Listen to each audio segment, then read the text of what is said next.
Hi, I'm Coach Corey Wayne, and this is my video coaching newsletter. And the topic of today's newsletter is going to be too many dates too soon leads to ghosting. Well, I've got an email here from a viewer who says he followed everything in the book 3% Man, but he got ghosted. And when you go through the dude's email, you find out that he matched with this girl on a dating app and had 3 dates with her in the first week, and then he's shocked that he got ghosted when he tried to set up the next one. But before I get into his email, I've got a little bit of news. My third book, Quotes, Ruminations, and Contemplations, is out. The paperback, the Kindle is all available. The audiobook should be available shortly. It's pretty thick. There's about 250 quotes in this particular book. I think I've got like 1,300 quotes total from all the articles I've written over the years. So it's just like a random selection of quotes. So I read the quote for the audiobook and then I kind of freestyle it, kind of like I do with my YouTube videos, because that's what everybody's always told me they like over the years. So you can get it at Amazon and then different book retailers, and the audiobook should be available hopefully in the next week. But if you want to get one of these nice, thick 700-page books, you can get it at Amazon. It's paperback, Kindle, digital's available. Like I said, the audiobook will be available shortly. So with that said, I got a quote that I wrote for this particular video, and then we'll go through the guy's email. You know, the reason why I picked this is like so many guys do this. They're so I did everything that you said in your book, Coach. I watched your videos. I did exactly what you said. But when a guy has the thirst and he really likes a woman, he starts to pedestalize her, he treats her differently than all the rest of the girls that he's meeting. And you can see this guy does it, and he just completely deludes himself. In life, you've got to see reality as it is. Not better than it is or worse than it is, but as it is. And that's what this guy's doing, is he's seeing it better than it is because he doesn't want to admit he screwed up. It's easier just to blame somebody else. It's somebody else's fault for my success. It's somebody else's fault that I'm broke. It's somebody else's fault that I'm not earning enough per hour. That's why, one of the reasons why socialism and communism, collectivism, whatever you want to call it, is so appealing to so many people. Oh, it's not your fault that you're unsuccessful. It's not your fault that you're disadvantaged. Anyways, I digress. So the quote says, "Men who have choices and options with women are in no hurry or rush to lock a woman down to a commitment.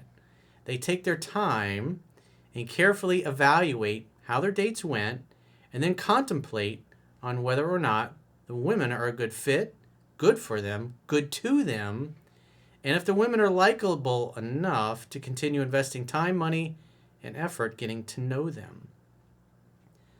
Men who have little to no choice with women are in a rush, impatient, and driven by fear to lock women down to a commitment before some other guy comes along and steals them away. Women like men who are a challenge, men who they have to make a mutual effort to keep around. Despite what women say, they like a guy more if they are unsure of his interest, he's mysterious and unpredictable."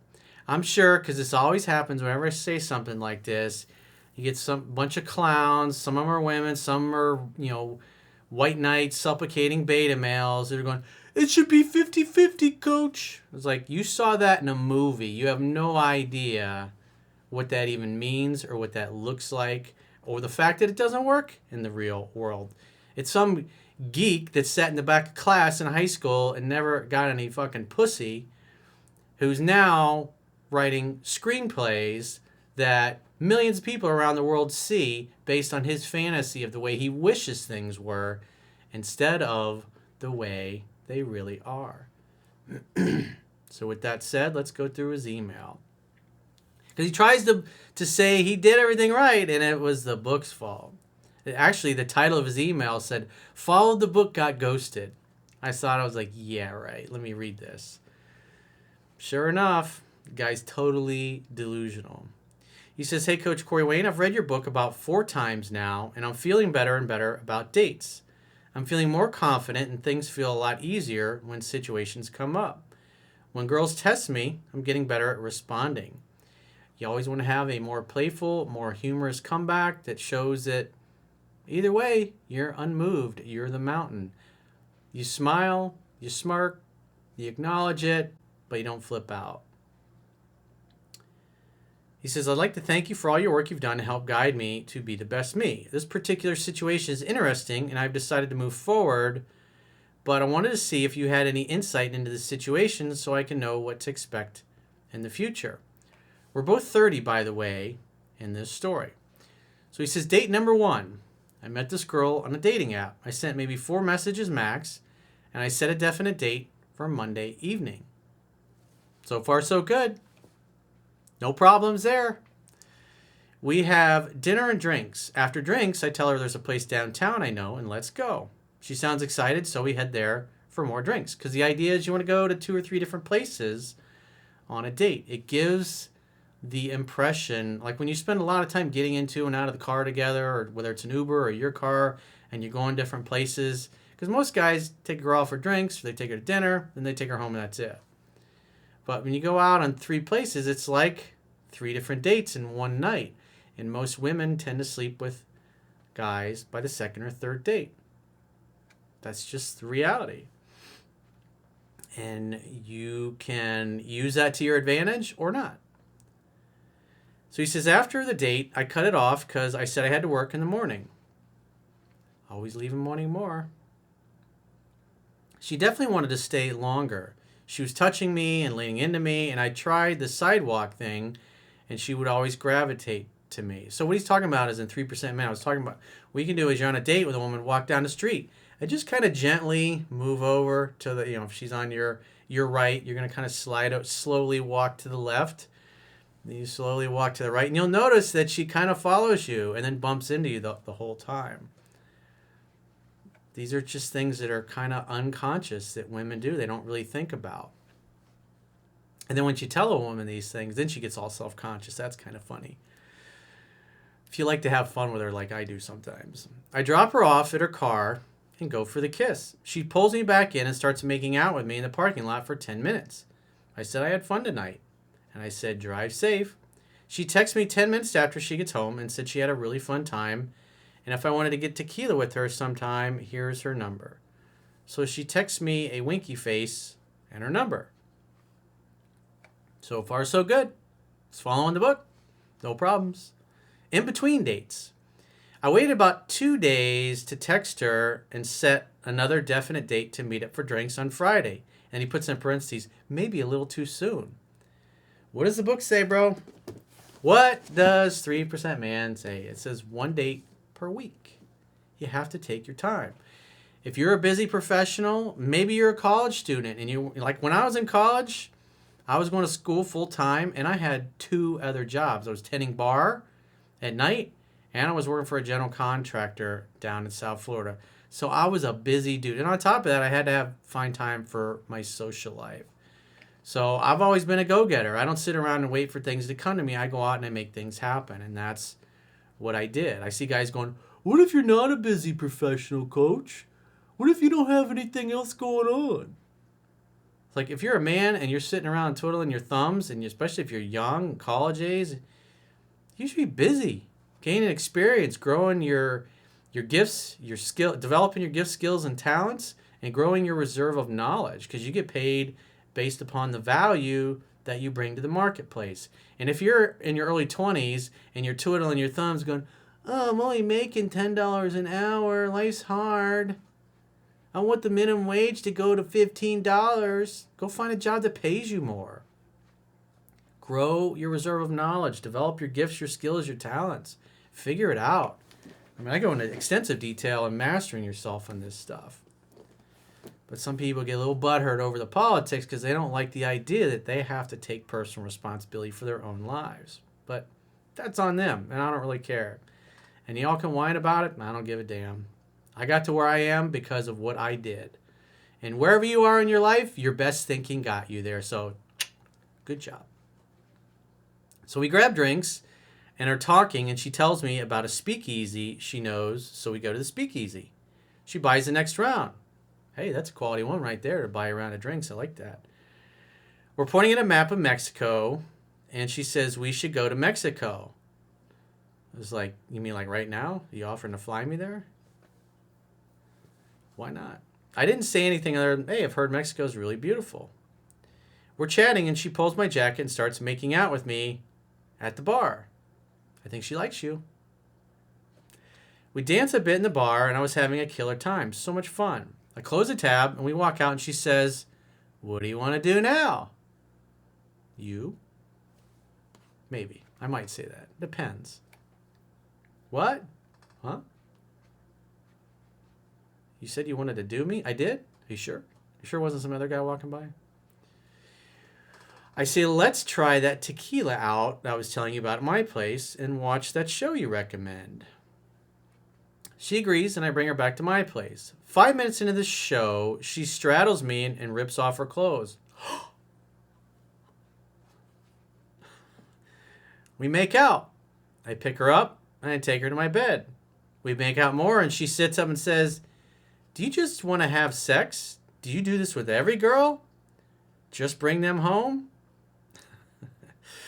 This is where the little slut alarm goes off and goes, it's not my fault, as long as he takes ownership. So of course not.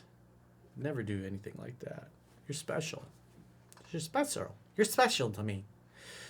I knew she was testing me. I said, hey, I wouldn't bring you over unless I thought you were special. Ooh, good answer.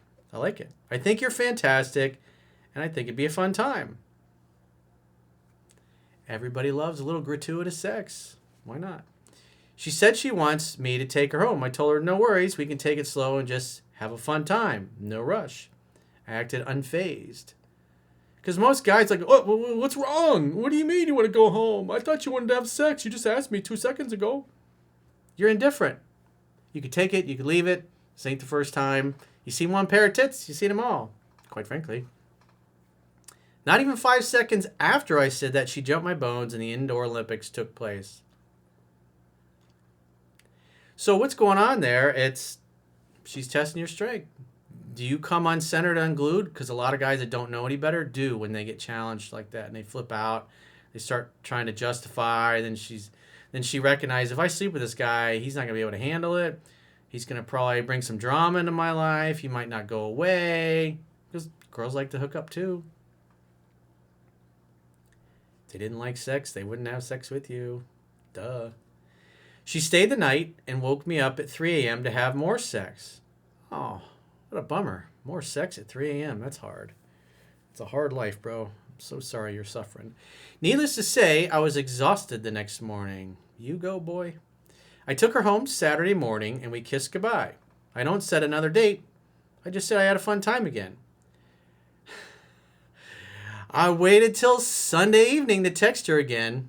He says, again, maybe too soon, but maybe not. Come on, man. Jesus. 1 date per week. You just met this girl, and you're already trying to have a third date. Third date in 7 days. I don't think I over-pursued, coach. I followed your book, and I got ghosted. He says, and I just said that I had fun on Friday and when she'd hit up a dance place on Wednesday or Friday around 7. It's been a couple of days. I haven't heard back from her. Wonder why. So unusual. I feel like I did everything. Every time I hear somebody say, I feel, they tend to lean left. It just is what it is. I know I'll get plenty of hate for it, but like, whatever. Don't be crying when the coach is pointing the truths out. I feel like I did everything right in that she's just working through some emotional things. So now he's trying to rationalize, she's got emotional things. Well, so you might be onto something here because she's pretty forward. Maybe she was just a little horny, looking for a little side sausage. Maybe she had just broken up with a boyfriend and she's desperate to get some more attention and validation with somebody else. And in between your 2 dates, maybe the ex got in touch with her. Maybe because she got a little cockier with him, backed off a little bit, and then he started pursuing a little more. You don't really know what's going on in the background. But she's talking about the future a lot and a lot of other things. So she's pretty eager. And typically when girls are extra eager like that, They're either incredibly insecure or there's some other guy in the background that's gotten them all squirrely, and you're the outlet. You're the pressure relief valve. You're the attention and validation she was not getting from somebody else that now you're giving it to her.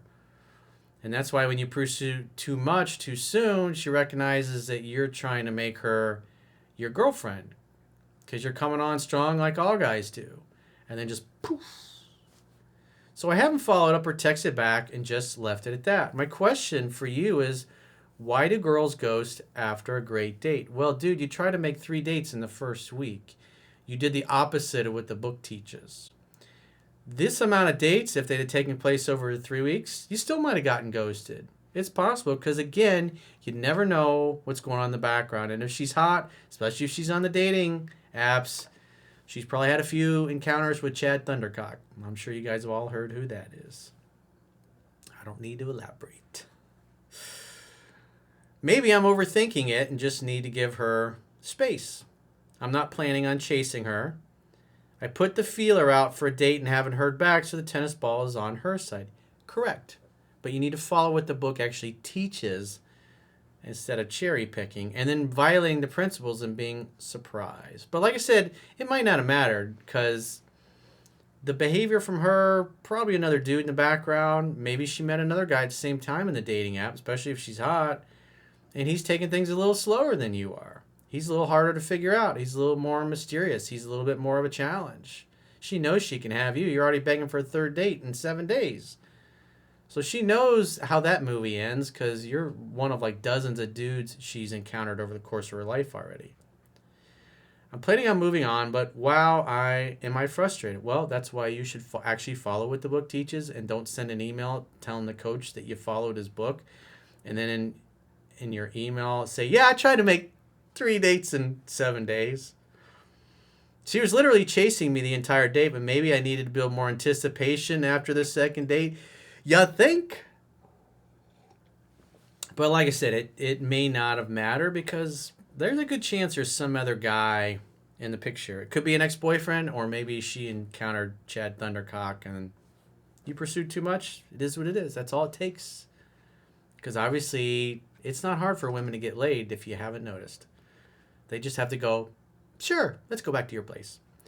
Anyways, thanks again for all you do, and I'm hoping to hear back from you. Your work is incredible. Yeah, it's incredible, especially when you actually follow it. So come on, man. You got to do better. So with that said, again, we've got these sweet quotes, ruminations, and contemplations available in paperback, hardcover, and Kindle on Amazon right now. And very soon, in the near future, we'll have the Audible version all uploaded. Probably takes a week or so to get approved, to go through their process. So I'd say at least a week or 2 before it's available for sale.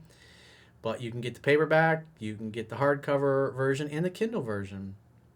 And if you'd like to talk to me about a situation in your personal or professional life you need help with, go to understandingrelationships.com, click the products tab at the top of your screen, and book a coaching session with yours truly. Until next time, I will talk to you soon.